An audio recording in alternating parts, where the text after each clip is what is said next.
રહ્યાનું અમને જાણવા મળી રહ્યું છે. અમે મેદાનમાં લડવા માટે આવ્યા છીએ. જેને જે રીતે જ્યારે જ્યાં લડવું હોય ત્યાં આમ આદમી પાર્ટી લડી લેવા માટે તૈયાર છે.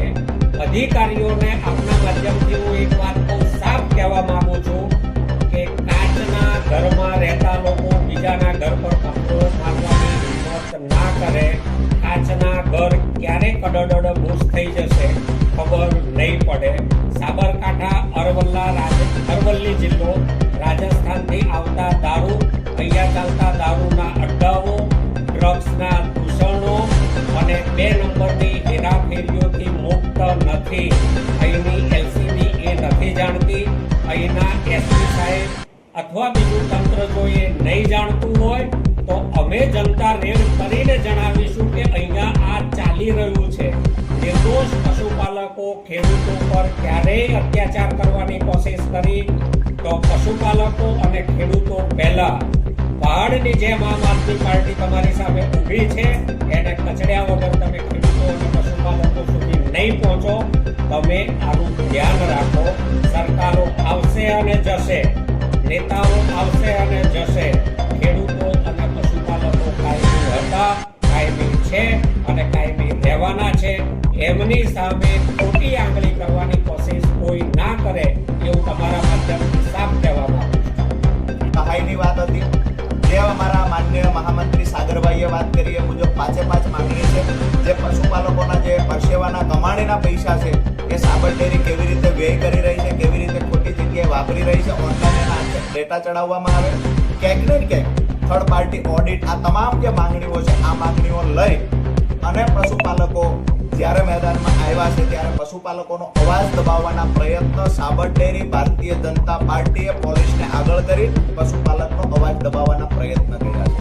ત્યારે આમ આદમી પાર્ટી પશુપાલકો અને ખેડૂતોની સાથે રહી અને આ આંદોલનને આગળ લઈ જઈ એક પશુપાલકને ન્યાય મળે, પશુપાલકોની માંગણી સંતોષાય એના માટે થઈ એક વિપક્ષ તરીકે જે મહત્વની ભૂમિકા છે એ ભૂમિકા અદા કરવા માટે આજે આમ આદમી પાર્ટી મેદાનમાં આવી છે. ક્યાંક ને ક્યાંક પશુપાલકોની માંગણી નહીં સંતોષાય ત્યાં સુધી આમ આદમી પાર્ટી આ તમામ માંગણીઓને લઈને લડશે.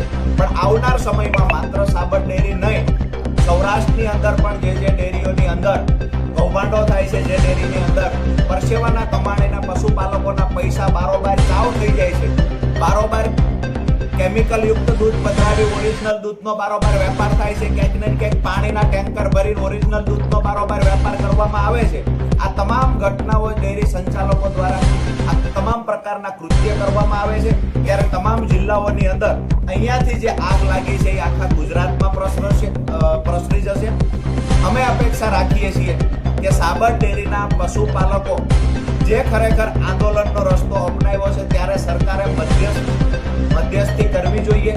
સરકાર દ્વારા મધ્યસ્થી કરી અને આ સમસ્યાનું નિરાકરણ લાવવું જોઈએ. પશુપાલકોના જે માંગણીઓ હતી એને પૂરી કરવી જોઈએ. પરંતુ સરકારે પશુપાલકોની પડખે ઊભા રહેવાની જગ્યાએ ક્યાંક ને ક્યાંક સાબર ડેરીના સંચાલકોની પડખે સરકાર ઊભી છે. ક્યાંક ને ક્યાંક આવતીકાલના કાર્યક્રમને નિષ્ફળ બનાવવાના પ્રયત્ન સરકાર દ્વારા કરવામાં આવે છે, સરકારના ઇશારે અધિકારીઓ દ્વારા કરવામાં આવે છે.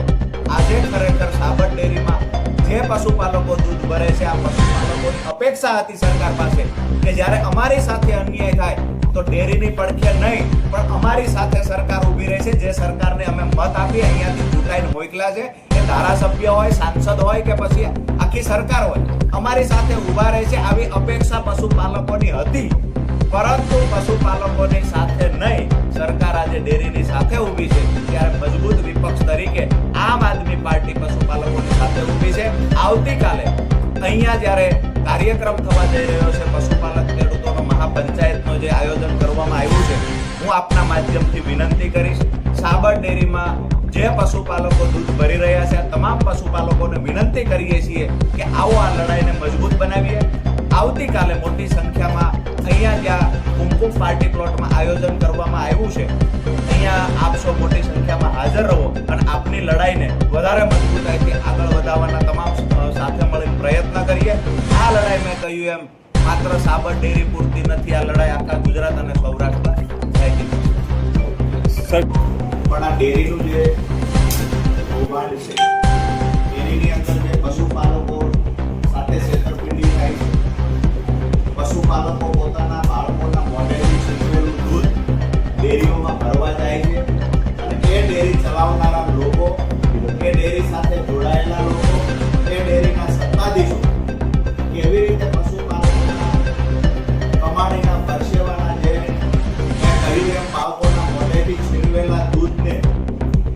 પશુપાલકો નફો થવો જોઈએ એની જગ્યાએ ડેરી સંચાલકો જે નફો કરી રહ્યા છે, ક્યાંક ને ક્યાંક પશુપાલકોના જે ભાવફેરની વાત હતી, તો આ ભાવફેરનો પ્રશ્ન આજે જ્યારે સાબર ડેરીમાં ઉપસ્થિત થયો છે ત્યારે પશુપાલકો માંગણી લઈને શું ગયા?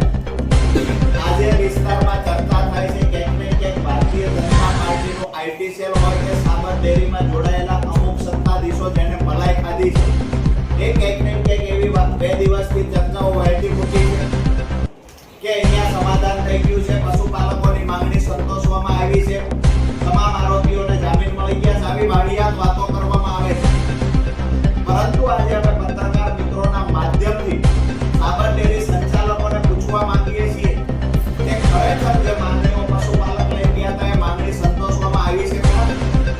પશુપાલકોની માંગણી તો સંતોષવામાં નથી આવી, ઉપરથી નવા પશુપાલકો પર, નિર્દોષ પશુપાલકો પર કારણ વગરના જુઠ્ઠા કેસ કરવામાં આવ્યા. તો આ જુઠ્ઠા કેસ કરવામાં આવ્યા એની આવનાર સમયમાં મુદતો નહીં પડે, એમના માટે કેસ લડવા સરકાર તરફથી વકીલ રાખવામાં આવશે. આમ આદમી પાર્ટી જે માંગણી લઈને નીકળી છે, તમામ પશુપાલકોની માંગણી છે કે એફઆઈઆર રદ થવી જોઈએ. તો એફઆઈઆર રદ કરવા માટે સાબર ડેરી સરકાર સાથે મળી, પોલીસ સાથે મળી શું રસ્તો લીધો? એમાંનો કોઈ જવાબ કોઈ તંત્ર પાસે નથી, નથી પોલીસ પાસે, નથી સરકાર પાસે, નથી સાબર ડેરીના સંચાલકો પાસે. વાહિયાત વાતો કરી અને પશુપાલકોને ગેરમાર્ગે દોરવાનું કામ કરી રહ્યા છે. અહીંયાથી ગઈકાલે હું બાયડ આસપાસના ગામડાઓના જ્યારે પ્રવાસે હતો, પશુપાલકોમાં એવડો ડરનો માહોલ છે કે ઉલટાના સાબર ડેરીના સંચાલકો પશુપાલકોને ડરાવે છે, ધમકાવે છે. જેને ત્યાં કેસ થયો છે લોકો 10-10 દિવસ થયા તેમ છતાંય હજુ પોતાના ઘરે આવી શક્યા નથી, ક્યાંક ને ક્યાંક પોલીસથી ડરે છે, પરિવારને પોલીસ ટોર્ચર કરે છે. ખરેખર નેતાઓની જવાબદારી તો એ બને, સરકારની જવાબદારી એ બને, મધ્યસ્થી કરવી જોઈએ. ક્યાંક ને ક્યાંક પશુપાલકોની પોતાની મંડળી છે, પોતે સભાસદ છે, તો એમની માંગણી સંતોષાવી જોઈએ. તો મધ્યસ્થી કરવાની જગ્યાએ સરકારના ઈશારે પોલીસને આગળ કરી અને સરકારના કહેવાથી કેસ કરવામાં આવ્યો છે. તમામ નિર્દોષ લોકોને આરોપી બતાવવામાં આવ્યા, પણ ગંભીર ગુનામાં જેમાં 10 વર્ષ કરતા વધારે સજાની જોગવાઈ છે. એટલે ક્યાંક ને ક્યાંક જ્યારે ભ્રષ્ટાચાર થતો હોય, જ્યારે કોઈના ખિસ્સા કપાતા હોય, આજે સાબર ડેરીમાં પશુપાલકોના ખિસ્સા કપાયા છે, જ્યારે ખિસ્સા કપાતા હોય અને અવાજ કોઈ ઉઠાવશે તો એનો અવાજ દબાવવાના પ્રયત્ન અહીંયા જે થયા છે ખરેખર તદ્દન નિંદનીય બાબત છે. આવી જ રીતે ડરનો માહોલ ઉભો કરીને આવતીકાલે સંખ્યા ન થાય એના પણ પ્રયત્ન ક્યાંક સાબર ડેરી અને ભારતીય જનતા પાર્ટીના નેતાઓ દ્વારા કરવામાં આવે છે. પણ આજે આપના સૌના માધ્યમથી અમુક બાબતની ચોખવટો કરીશું કે આવતીકાલના સંમેલનથી વાત પૂરી થવાની નથી. આ વાત લાંબી ચાલશે. આ વાત ભરૂચમાં જેના પુત્રવધુના નામે કંપનીઓ ચાલે છે, સાબર ડેરી સાથે જોડાયેલા લોકોની આ કંપનીઓ સુધી વાત જશે. આ વાત માત્ર નાના નાના કોન્ટ્રાક્ટો હતા અને આજે કરોડો રૂપિયાના આસામી બન્યા છે, કે કેવી રીતે બન્યા છે એના સુધી પણ વાત જશે ને આવતીકાલે ઘણા બધા ઘટસ્ફોટ થશે. એટલે સાબર ડેરી દ્વારા અગાઉ પણ કહ્યું, હજુ પણ કહીએ છીએ, ભારતીય જનતા પાર્ટીના તાઇફા, એમની સભાઓ, એમના દ્વારા કરવામાં આવતા કાર્યક્રમો, આ તમામના ખર્ચ ક્યાંક ને ક્યાંક સૌરાષ્ટ્ર, ગુજરાત અને એમાં સાબર ડેરી પણ બાકાત નથી. પશુપાલકોના નફાના પૈસા જે ડેરીમાં જમા હોય છે, આ પૈસાનો દુરુપયોગ કરી ભારતીય જનતા પાર્ટીના તાઇફાઓ કરવામાં આ પૈસા વાપરવામાં આવે છે. આ અમારો સીધો આક્ષેપ છે. પશુપાલકો પોતાના બાળકોના મોઢેથી છીનવેલું દૂધ, પોતાના ક્યાંક ને ક્યાંક આર્થિક સંકળામણ ન ભોગવવી પડે, આર્થિક ભીષમાં ન રહેવું પડે, એટલે બાળકોના મોઢેથી છીનવેલું દૂધ ડેરીમાં ભરે છે. પણ ડેરી સંચાલકો ભાજપના નેતાઓને વાલા થવા માટે પશુપાલકોનો નફો ભારતીય જનતા પાર્ટીના તાઇફા પાસે વાપરે છે. સર, ફેડરેશનની ચૂંટણીમાં તાજા સમાચાર એવા મળ્યા ક્યાંક ને ક્યાંક હું એવું સમજીશ કે આજે જ્યારે સાબર ડેરીનો આ જે માહોલ ગરમ થયેલો છે, એમાં ખૂબ આક્રોશ છે પશુપાલકોમાં. અત્યારે જે તમને તાજા સમાચાર મળ્યા છે, હું પણ એની વિગતો મેળવી લઈશ, પણ અત્યારે ચેરમેન હતા સાંભળવા, તો ક્યાંક ને ક્યાંક મેં અગાઉ પણ કહ્યું આવતીકાલે તમામ બાબતના થશે. ભરૂચમાં કોના પુત્ર વધુના નામે કંપનીઓ ચાલે છે ને એ કંપનીઓને સાબર ડેરી સાથે શું કનેક્શન છે આ પણ વિગતો આવતીકાલે બહાર આવશે. કરોડો રૂપિયાનું કૌભાંડ કરવામાં આવ્યું, ત્યાર પછી એ માણસને તમે એક જગ્યાએથી સાઈડ પર કરો છો તો લોકોનો આક્રોશ ઠાળી નહીં શકો. આ પૈસાનો હિસાબ લેવા માટે સાબર ડેરીમાં દૂધ ભરતા પશુપાલકો બહાર આવ્યા છે. આ કરોડો રૂપિયાનું કૌભાંડ જેને કર્યું છે સાબર ડેરી ખરેખર નફો કરતી ડેરી હતી અને નુકસાન કોને કરાયું, આ તમામ પર કાર્યવાહી થવી જોઈએ. માત્ર ખુરશી પરથી એક માણસને ઉઠાવી બીજા માણસને બેસાડી દેવા જોઈએ. કૌભાંડનો